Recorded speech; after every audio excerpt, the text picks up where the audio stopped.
everyone. It's so nice to see you all here. We've been seeing your chat show up. Nicole, Allie, Roxy, Nicole, Azul, Allie. Yeah. Nana's here. Yeah. She says it's wet and windy summer. I would take it instead of this 105 heat. Gosh, it's so hot here. It is smoldering. We want to move to Arizona. Yeah, exactly. Yes, that's the plan in the works, isn't it? Okay. I got this cute little cup from one of my former students. Thank you, Cindy. I don't know if you can read that. What do you think? A wise woman said, blank F this beep. And she lived happily ever after. That's great. That is a really cute gift. All right. Well, let's see now, Vera. Today we are going to be talking about actually fear that grips us. So it's debilitating fear. Exactly. Yeah. And we have an amazing example. And Vera's actually you're going to be looking into my spiritual disco. What's really going on. I'm seeing a dance happening with spiritual disco. I know. Right here's the ball going Yeah. And it's a past life origin of a debilitating issue that she's having.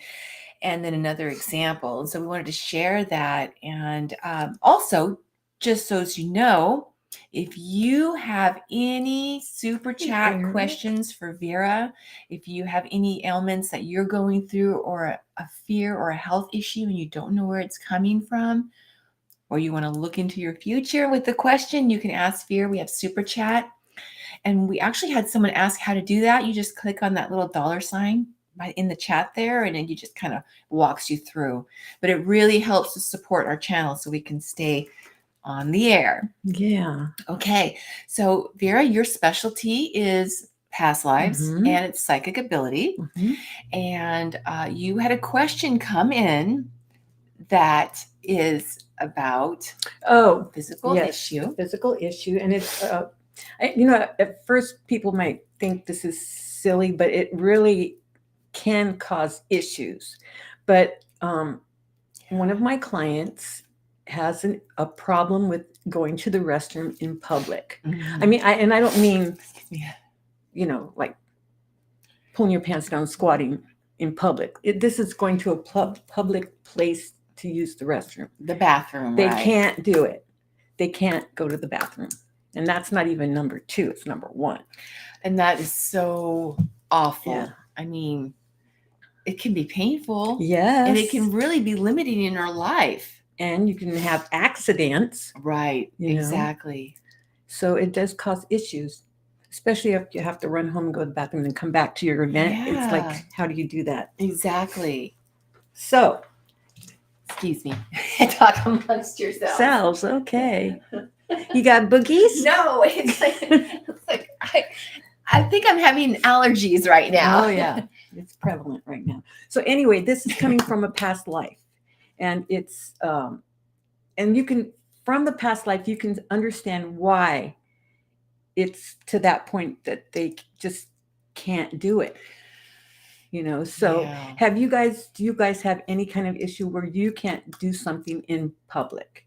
That's, I mean, something that would be just normal for somebody else.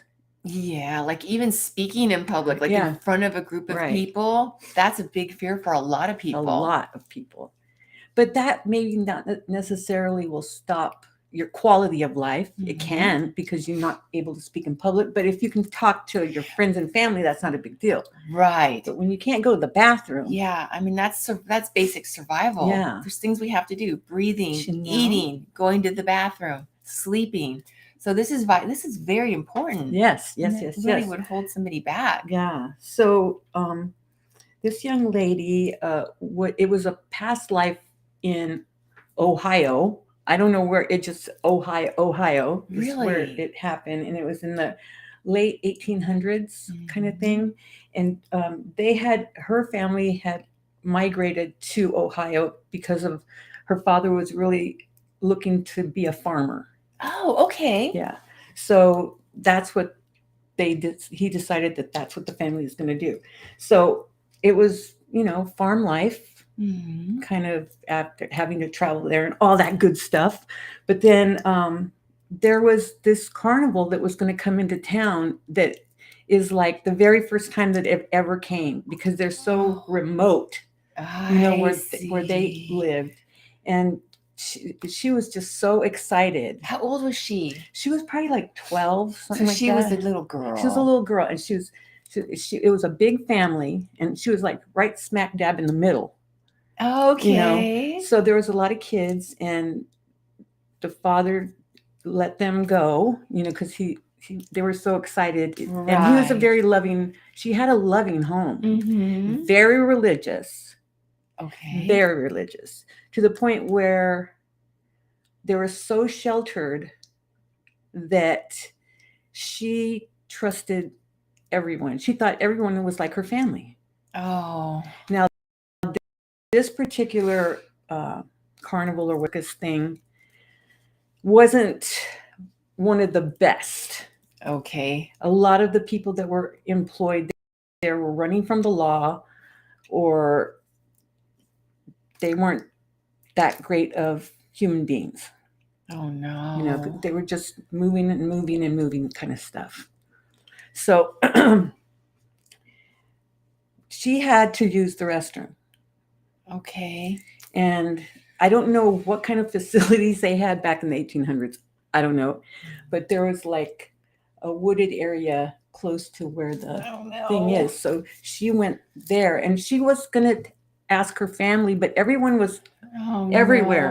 No. So her parents had to watch 12 kids. Okay. So, she just thought, well, I'm a big girl. I can go do this by myself. Uh-huh. And she was just grabbed and taken. And so she's equating in this lifetime that trying to go to the restroom in a not your home, right, is dangerous. Right. So that's why she can't in this lifetime. Oh, God, that makes perfect sense. Yeah. So I mean, wow. Yeah.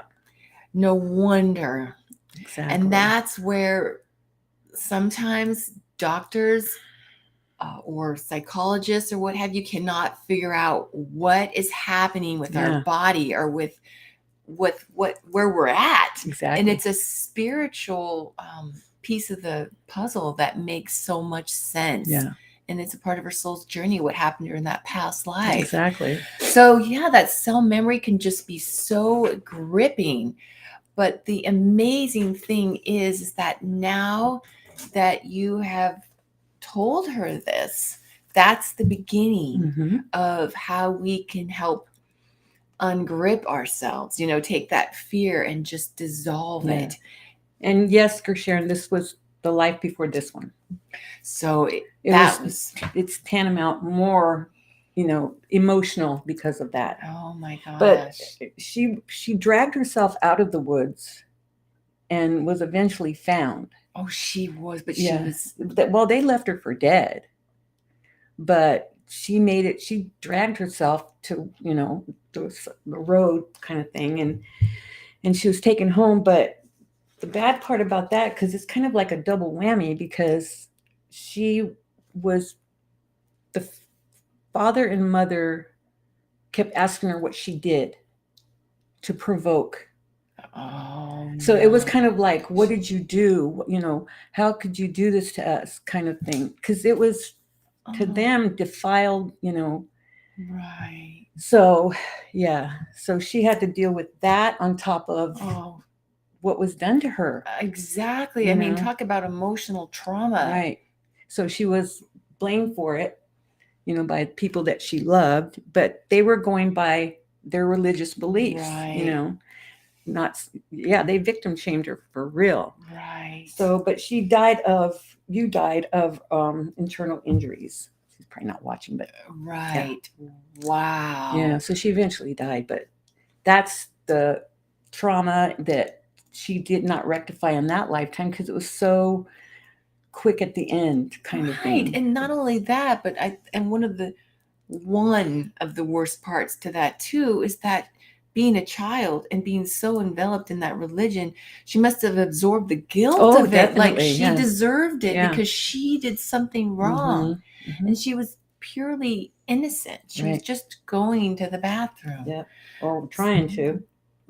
Right. Attempting to. Oh my gosh. Oh, wow. Well, that's, the amazing thing is that now she can start to heal from it. And especially to know too, that it was not her fault.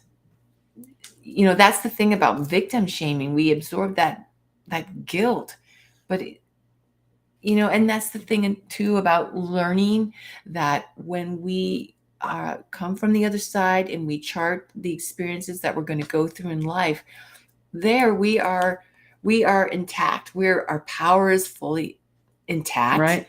And we know our strength and our beauty and all these things. And so when we come into life, and we forget, and then we take that and absorb that blame and everything, knowing this philosophy and knowing and understanding that it was a lesson, it was just an experience that we charted, but our soul was not defiled. It was a lesson that we went through, will help us to not let that have any more power over us. And I just wanted to bring that up because one of the things that Roxanne was asking, how would you help her to overcome that fear, is I just wanted to remind your client of the Powers Angel that we've talked about, because the Powers Angel is an angel that has that name for a reason. The Powers Angel helps us to remember our power. His forehead here is down because he puts his forehead to your forehead and transfers that power to you. He actually helps you to have a healing of your mind so that it helps to heal your body. So I just wanted to point out that even like when she's trying to pee in a public restroom, she can visualize him right there with her to help her to feel protected. She has complete power over herself, mind, body, and spirit, and that's not going to happen to her in this life. That was a past life. Right. And Vera, what other techniques do you feel would help your client with helping her to relax? Because the other thing I think of is another angel, but I want to hear from you first. Go ahead. Say the other angel. The other angel I thought would be a great visualization for your client to see in her mind's eye is the release angel. And in that image, you're going to see her releasing a dove. And that's, when we take something as horrible as we've been through, we can take any negative thing and turn it into a positive, in the sense that she has survived what happened to her on a soul level. They could not destroy her light. They couldn't destroy her soul. She's strong and powerful. She's back in life. And she, is lifting that weight, that burden. She doesn't have to carry that anymore. And that's a great image for her to visualize, releasing that negativity of what happened within. Doesn't always happen overnight, does it, Vera? No. And sometimes we can be doing great and then we'll go back 2 steps. But that's part of the human element. And then you keep going forward. Excuse me. Right. And the more that these clues, this information, the more that she focuses on that, then the more that can help her to heal and be able to relax and pee again in public. Yeah. I'm not laughing because it's funny. It just sounds kind of funny, but it's very serious actually. And yeah, so I'm really glad that you were able to pinpoint that for her, especially right before this life. That makes it even more stronger. Like you said, sometimes that fear. So it's like a been there, done that. You're not going to have to experience it again if you let it go. Do you need water? We're having an allergy situation happening over here. You want some of my water? Okay. I want to cough. Okay. Okay. We wanted to share another with you, because when I think of fear, that is cell memory, and it affects us on a physical level. I think of this one story that one of Vera's clients had gone through, and I'll never forget it. It was so strong. Do you want to share a little bit about it, Vera, and how it affected her? Yeah, she's had a beautiful voice. And she was able to sing at home with her friends if they were at a party or something. But if it was in front of a crowd of people, she could not sing. And she happened to be with a boyfriend that was in a past life where he was her pimp. And he used to make her go on stage. He was pimp slash manager because she had a beautiful voice. And he would take her around to all the different places and have her sing. And then afterwards, to the highest bidder, he would, after the show, right? So Why I oughta. yeah. And in this life, the pimp in the past life, is a boyfriend in this life, was trying to get her to sing like in public to make money. He wanted money, money, money. Wow. I need a Kleenex. I know. See, that's what I was looking for earlier. Anyway, yeah. So she, for some reason, she came and, she had a past life. I told her about her past life. He could not come in the room and he wanted to be in that room. And I'm like, nope, can't do it. So what Vera's saying is that Vera was giving her a soul journey session. Right. And she was going to a past life. And that's where you have a rule Yes. about nobody in the room but me and my client. And there's a reason, obviously. Because if there's something that happened in that past life that you've had with that person that's watching that you don't want to say because it's not nice or it's challenging to talk about it, then you don't get anything out of your session. You're not able to release that and let it go and be able to talk about it because that person's sitting right there. So that's why I don't allow, even though people say, oh, we have no secrets from each other. Tried that one too. Did not work. So, yeah. So in this life, he was trying to get her to do that. Told her about the past life. She's going, oh, great. I'll just release it, let it go. Whenever she went home and told him about the past life, he flipped out. She told him about the past life. Oh my God. And but she was happy because she thought, now I can sing in public. Oh my God. Well, from him having that episode with her and that cell memory was so fresh, the next morning she woke up with Bell's palsy. And in that past life, what I didn't mention before was whenever she refused to continue to sing in public, he hit her on the side of the face with a frying pan, and that's what killed her. So whenever that little incident happened in her current lifetime, it triggered that cell memory. Can you believe it? Yeah. And then he was trying to blame me for causing her to have what do you call it? That incident. Mm-hmm. So, yeah. That is an amazing example. Talk about fear gripping her. She was paralyzed by it on one side of her face, but that's because he smashed her there. Yeah. So that kind is of like that. Right. So that's just really, talk about cell memory. Mm-hmm. And then what is it? What is Bell's palsy? It's denying emotions, especially anger. You're not able to face your anger and express it. So that's the spiritual meaning behind that situation. And it's also a sixth chakra blockage. And the sixth chakra is the third eye. Third eye. Which has you would think it would be different, wouldn't you? Yeah. I would think it would maybe be root or something. Right, because root chakra, it has to do with survival and talk about, fighting for your life. That's pure survival. Yeah, but no, it's sixth chakra blockage. So that would be her not able to express her what was happening. The anger. And then she was with the guy. Right. He was the same guy. Oh my gosh. It makes me wonder what became of that. I wish I knew. I totally lost contact with her after that. Wow. Isn't that interesting, Susan? I'm interested. Talk about, what's more fascinating than our soul's journey and why we do the things that we do and what's happening with our body when doctors don't even know what's happening. Exactly.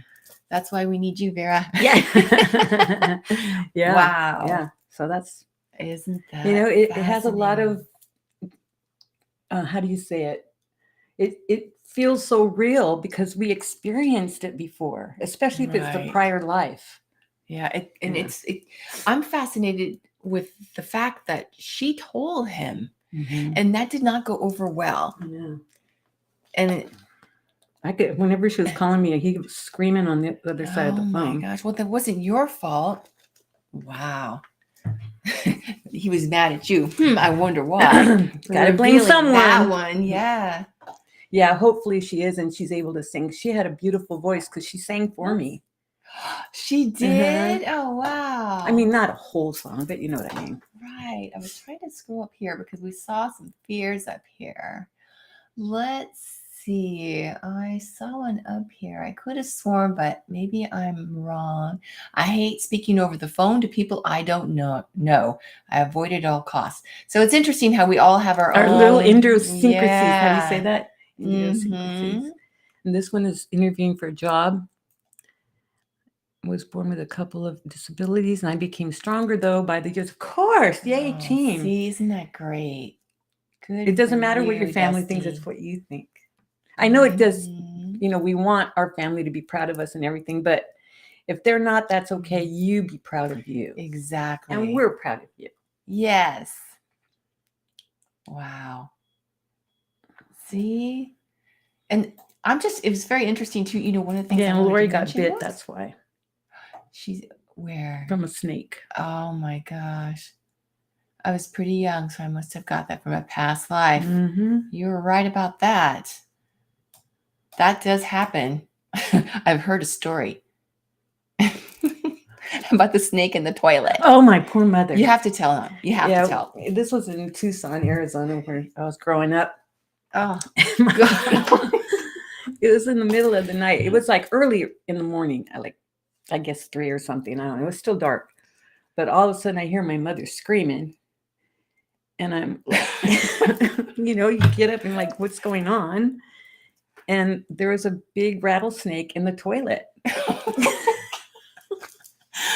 Okay. And the only reason she knew is because she heard the rattle after she gosh. sat down. Yeah. So. And ever since Vera told me this story, I always I look in the toilet. again. That's terrifying, Yeah. actually. Wow. Yeah. And I was gonna tell you something. Yeah, but you're human, Purple Blaze. We can't be like Spock. The other thing I was gonna try. share had to do with the first past life that you were sharing about how she was raised in a religious family. Right. And it's so interesting because I have a young lady that I know in this life, and she went through just debilitating stomach issues, and and she grew up in a very religious household, very religious family, and her parents told her that the stomach issues that she's really suffered with happened because she wasn't humble enough. Yeah.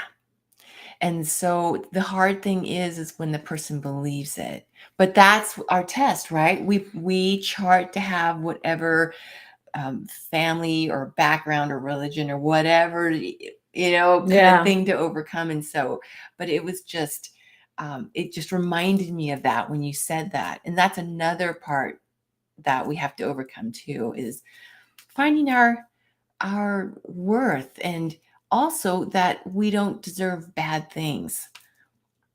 But many lessons. Yeah, exactly. That was interesting what Dusty's saying. Looks like a male. I got a Bell's palsy for the first time from COVID-19. Oh, really? Well, from Moderna, because he's allergic to that. Oh my gosh. And why you? Yeah. Well. Wow. You wrote it in for number 1, but it goes away. That's one thing. But when you're going through it, that must be terrifying. It has to be like this forever. Yeah, exactly. And it's experience. I mean, it's like, how did you handle when you go back to the other side and see on your scanning machine, whenever you're, at the end of this life, and you'll see how you handled that Bell's palsy or handled getting bit in the butt by a snake, kind of stuff. I mean, it's things that experience and what you get out of it. Like, did I champion this issue and still fought hard to get better, or did I sit in misery and wallow? Right. And there's nothing wrong with wallowing for a little while, because that's part of experience. Yeah. But then you have to keep moving. Absolutely. Yeah, because that's where we really learn. If we don't reflect, and sometimes reflecting, it's challenging, and learning and really understanding is when we're wallowing, we're going through it to go, you know what? I didn't deserve to be attacked. I was humble. Yeah. Do we have to be humble and groveling to be a good person? No. Yeah. God wants us to be happy and standing up. Yeah, really. We're not going to talk about whether we did COVID shots or not. That's up to individuals. I don't want to start, doing that politic thing. Right. It's fine if you didn't, but if others did, that's good too. Yeah. Also, I wanted to point out that I hung up Michael here so that if your client is watching, you're a ninja. I didn't even notice it had gone from my wall. Yep. Get him on in. But yeah, I wanted to show your client, and actually everyone that's watching, that whenever they're going through a gripping fear, please know, and this is the perfect image for that, you are protected. Yes. God is always protecting you, and that's why he/she has created legions of angels, and you all have legions, I should say, and you all have a Michael Archangel protecting you. Like you said, past life, been there, done that, not going to happen now. Yeah. Amen. Yeah. Because, a lot of people can tell you, well, I can still get hurt in this lifetime. Yeah. Right. You can, but you didn't particularly put that back into your chart again. So that's what I'm looking at too. So that's why I say you're not going to have this again. Yes. Yes. Yes. Never alone. That's right, Susan. Right, Susan. You are absolutely. I want to high five. Yeah. All right. Let's see now. Vera, was there anything else that you wanted to share with our fabulous? Was pretty much it. It's just like, if you have this debilitating fear, look at it and then blow the fear in a balloon and let it go and watch it take off. And then if you still have a little bit, blow in it there again the next time. It's not totally gone. Sometimes it lingers a little bit because of the trauma of it. Right. Sometimes it doesn't happen like overnight, like we talked about. It might take a little bit of practice. It might take visualizing, or reflecting, or praying, however you do it, repeatedly until it actually kicks in. Exactly. Yeah. See, if you learn, because we have the power, we just forget. A lot of times we just forget what we had on the other side, and we can manifest it here too. Yeah. Yeah. And learn the lesson the way you want it to learn it, not from God saying you have to do it this way. It's what we put on ourselves. Allie, I have a fear of healthy business. I wish I did. I just wanted to share really quickly. Oh, your biscuits. Oh, got it. That's a past life from the Scottish Highlands. I have a fear of that one too. That's a good one. But I just want to share really quickly that Vera knows all about how I used to have like a hyperventilation thing from when I was a kid, and I was not allowed to eat because my father was very controlling over food. So even into my 40s, throughout my 30s, I was learning, all this philosophy about past lives and all these things. But even into my 40s, whenever I would eat, I would still have these deep breaths, like I couldn't breathe. And it only had to do when I was eating food. So it was very programmed in some memory like. But I just wanted to share that didn't happen overnight. But then through my 40s, I was able to release it. Now I don't have that anymore. And a great way that helped me was information that you and Angus had given me about, even when I was going to eat. It's like that, you know, when we pray and you bless your food, it was like using that as a visualization to that this is something that's good coming into my body, nothing negative. I'm not going to be attacked. And it's just, that's really what blessing your food and prayer is all about, right? And, you know, the origin of that. But it was just a spiritual type of technique to help me to release that physical issue. Just sharing. All right. Vera, was there anything else that you want to share? Nope, that's it. Other than we love you. We love you. And Vera? You say it. Journey with us. That's right.